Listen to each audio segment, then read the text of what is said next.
Hello, everyone. My name is Dr. Cheryl Martin. I'm a National Board Certified teacher with over 25 years of experience teaching and coaching across K-12. I hold dual bachelor's degrees in special education and elementary education, a Master of Arts in Curriculum and Instruction, Master of Science in Administration, and a doctorate in organizational leadership. I've taught across the full span of education from pre-K to 12th grade, including K-3 resource. I've taught first grade general education, CTE computer programming, middle school ELA general and special education, and high school ELA general and special education. I currently work as an instructional coach in the West Valley. I support teachers from diverse backgrounds through a residency style on-the-job teaching program.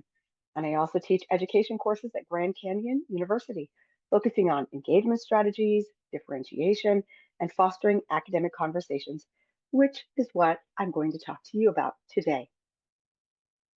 Here's our objective. I want to start with a simple idea. Walk into any classroom and listen. Who is doing the talking? Because today, we're not just talking about strategies. We're talking about shifting the voice in the room. Our goal is clear. We're going to explore how structured academic conversations and intentional differentiation can ensure that every single student participates and every single student learns in your classroom. Not just the confident ones, not just the quick ones, everyone. Academic conversations are not just turn and talk. They are purposeful, sustained, back and forth thinking on school topics. Students aren't just answering, they're listening, they're responding, they're building ideas together. And here's the key shift. Learning stops being something students receive, and it starts being something that they construct together. And the research backs this up. When students talk about their learning, achievement goes up, memory improves, and engagement skyrockets. In fact, students remember over half of what they actively engage in compared to passive learning. So, when we say as teachers, I don't have time for conversations, the reality is we don't have time not to have conversations. As you watch this academic conversation in action, I want you to think about this. Not what the teacher is doing. You won't even see the teacher, but what the students are doing cognitively. Are they recalling? Are they thinking? This is where the shift happens. I agree with like I think like the teacher trying to this out and like how are you supposed to like close ideas out? So, if we want our students to think more deeply, we need to give them opportunities to talk at that level. Academic conversations are a bridge that moves students from surface level to deeper thinking. Let's discuss depth of knowledge through something that everyone understands, pancakes. DOK isn't about making things harder. It's about making thinking deeper. Level one is recall. So I'm remembering, identifying, listing, recalling. What are the ingredients in pancakes? What's the first step? It's important, but it's not where the learning stops. Level two, skills and concepts. I'm applying my knowledge. Students are explaining, they're organizing, they're thinking. They're explaining, how do you make pancakes? What ingredients do you mix together in what order? They're not just making sense of it. They're applying the knowledge that they recalled. Level three is strategic thinking. My students are justifying, analyzing, and using evidence. They're thinking, which method makes the best pancakes? A hand or a blender? Defend your answer. Why might your pancakes turn out flat instead of fluffy? Students are thinking critically. And lastly, extended thinking. Students create a plan. They connect ideas over time. For example, design the best pancake recipe for a restaurant and explain why it would succeed. How would you adjust that recipe for dietary restrictions? The content didn't change. We are always still talking about pancakes. We've just changed the level of thinking. Academic conversations take students from what are the ingredients to why does this work to do you agree with this to what is your evidence? And in the same way, we have leveled conversations because not all conversations are created equal. Level one conversation is where students state the information. They just simply say it. I visualize it like this, a one-way arrow. There's no requirement for a partner exchange, just a one-way conversation. Level two, we're starting to get some interaction, some student to student exchange, listening and responding. I visualize it with a two-way arrow. Partners have this expectation of listening and responding to each other. Level three is where the magic happens, and that's what you saw in that video. Now I visualize it like this. It's a never-ending circle of an arrow. And on this level, students build on each other's ideas. They challenge thinking. They provide evidence. They make connections. They give counterexamples. It is not a conversation. It is learning in motion. It is thinking behavior. So, if it's so powerful, why is it so hard? Well, because students are thinking, well, what if I don't have the words? What if I'm wrong? This feels really uncomfortable. I don't know how to take turns and listen. And the teachers are thinking, oh man, I don't have time for this. I have to get through my curriculum. I mean, how do I manage this? How do I assess the students? What do I do if someone doesn't talk? I just want to give the information myself. It's easier that way. So it's not an instructional shift as much as it is a mindset shift for everyone in your classroom. This is where the differentiation comes in because academic conversations are not one size fits all. We can differentiate the content, what students talk about. We can differentiate the process, how students engage in that talk. We can differentiate the product, how students show learning through the talk. And we can differentiate the learning environment, where and with whom students converse. So let's start with the environment. We don't throw students into complex discussions right away. We start small in pairs. We intentionally think about who is talking to who needs support, who needs a challenge. And we make sure of one thing every single student has a voice. When we have our pairs, we balance academic strengths. Aim for pairs who can contribute meaningfully.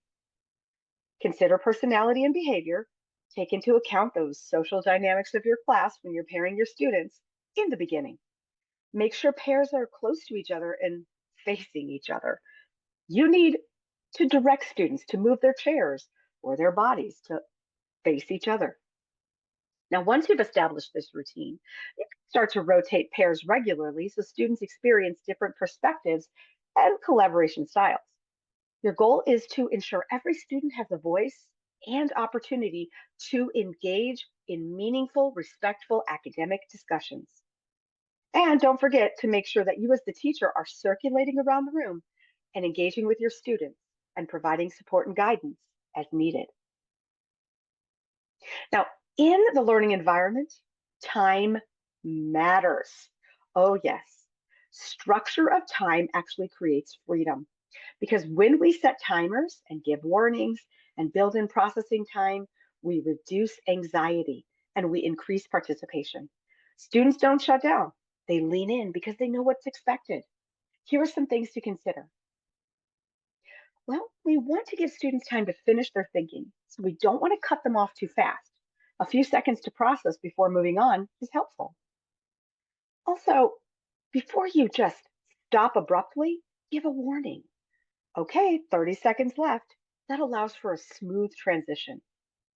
But build in that processing time too, so students can feel confident about participating in the conversation. Give them time to think about what they're going to say. We want to let those ideas finish. So we want to avoid those abrupt stops. Give students a few seconds after the time is up to wrap up their thoughts. And to move to the next transition, well, we want to use another countdown. 5, 4, 3, 2, 1. A signal that ends and eases the transition to another discussion or to a different activity. Academic conversations belong in every content area. In math, students are comparing strategies, they're analyzing mistakes. In reading, they interpret questions and debate meaning.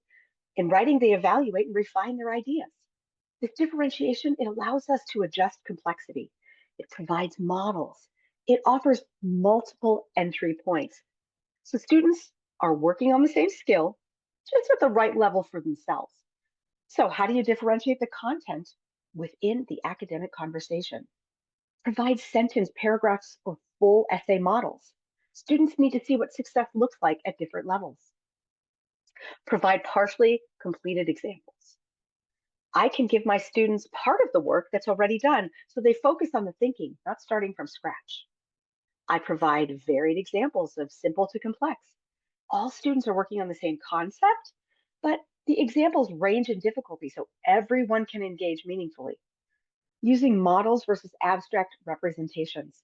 Some students need very concrete models or visualizations, while others are ready to go to the abstract. Both learning the same content in the same room, doing those academic conversations with different representations. We're going to adjust complexity and problems or the text. I'm not changing the standard. I'm leveling the text or the problem so students can access it, providing visuals or labeled steps so students can break down the content, offering different prompts of the same skill so they're practicing with the same skill but doing it in a different way. We're offering different entry points to the same concept. Some students could start with a model, some with a real world example. They all arrive to the same understanding. So, the process in academic conversations. Well, this is really where your academic conversations can shine. Let's look at some of the processes. Even a simple image can unlock powerful thinking. We move from what do you see to what do you think happened to what evidence supports your thinking. The same picture, different levels of thinking. And that is intentional design. For example, there are many scaffolds to support students with the process of academic conversations. And when we first teach the process, we want to teach with something that has a low cognitive load. When the content is simple, students can focus on having a conversation, not figuring out the answer. So, how do we do this? We can start with describing a picture or comparing cats and dogs. The goal is to start to build student confidence with the process. So later they can handle more complex, rigorous content. So let's do an example. Pictures are a strong entry point for academic conversations because they give all students a shared concrete reference to observe, describe, and discuss. Now, this picture is from the New York Times Learning Network, a website called What's Going On in This Picture. It's free, it's a classroom resource that presents a daily photo without a caption. So let's look at this picture and discuss the different levels of academic conversation. I can start with a level 1 question. Tell your partner what is in the water in the picture. So students share, but they don't really reciprocate the information. They just inform. So they say, there's a guy in the water. This is a great entry point to start your academic conversations as you grow your practice with your students. A level 2 question would have the students apply their knowledge. What do you think happened to the man in the water?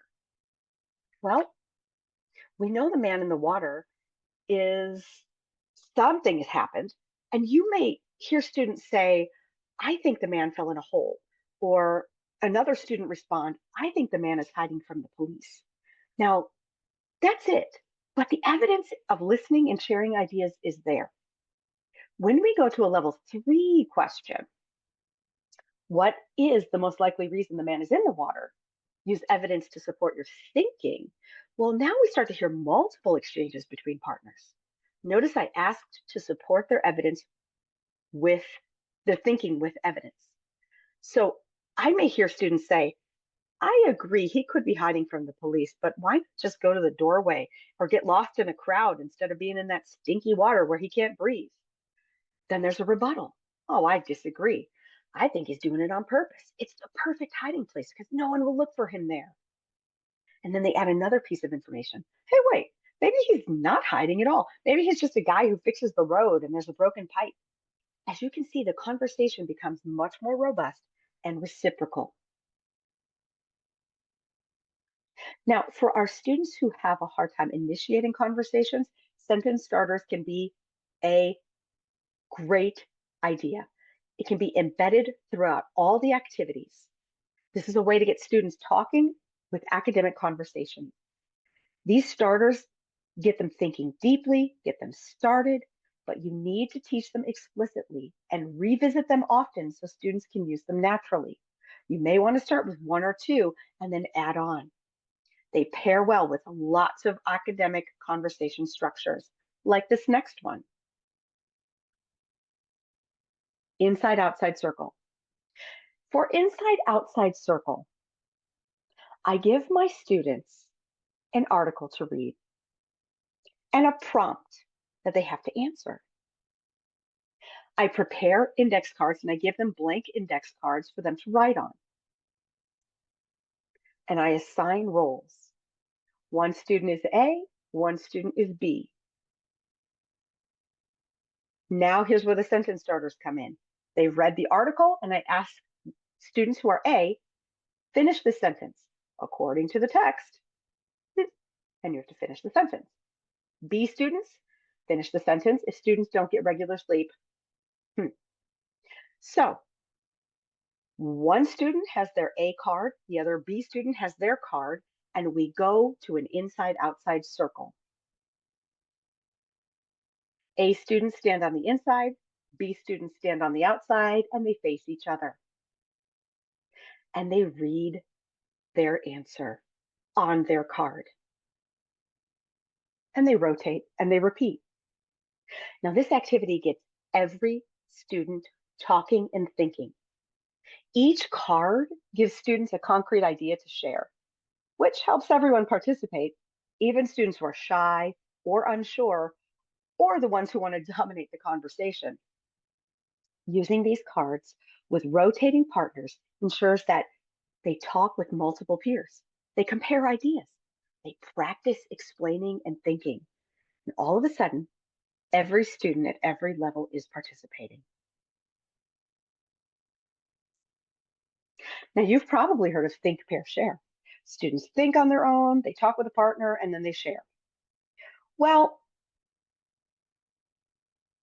think, write, share, pair takes it a bit further and more structured. It's one of the most powerful structures we have, and it's a great starting point for introducing academic conversations in your classroom. So you will give your students a prompt and they think first, they write down what they want to say, and then they share. This ensures that no one hides, no one gets skipped, everyone contributes, and everyone has something to say.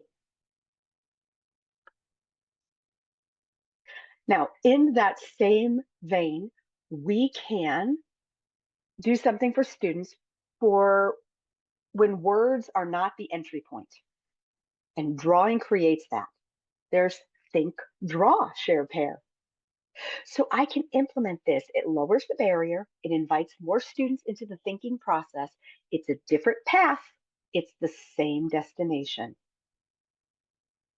Here's another great activity to get started with academic conversations. It is tell your partner the steps. The example here is for a social emotional learning lesson on an anchor chart, but you can use the same approach with academic content to help students practice their thinking, their engagement into structured conversation. It will lead to more robust conversations later on. Telling your partner the steps is low pressure, it's structured, and it gets students talking immediately, and it starts to have them become comfortable with talking to each other. Now, when we're thinking about differentiation, the product for academic conversations naturally leads to what the student can create or demonstrate at the end, right? What they know they need to show. So different groups can create different products for or from their academic conversation. For example, a podcast, they could record their conversation, a graphic organizer, a mind map, a video, a brain dump. Their students could write a reflection about their conversation. This flexibility allows students to play on their strengths and their creativity while they still demonstrate their understanding and reasoning through that academic conversation and still staying at that grade level standard. So students aren't just talking, they're processing and they're solidifying their thinking. So, what do we walk away with? Academic conversations increase engagement, they deepen thinking, they improve retention. And with the right strategies, picture talk, structured protocols, sentence starters, we make it possible for every student to succeed. So I'll leave you with this. If you want students to think, we have to let them talk. If we want deeper learning, we have to create a space for it. This week, I challenge you to try an academic conversation. Who is doing the thinking in your classroom?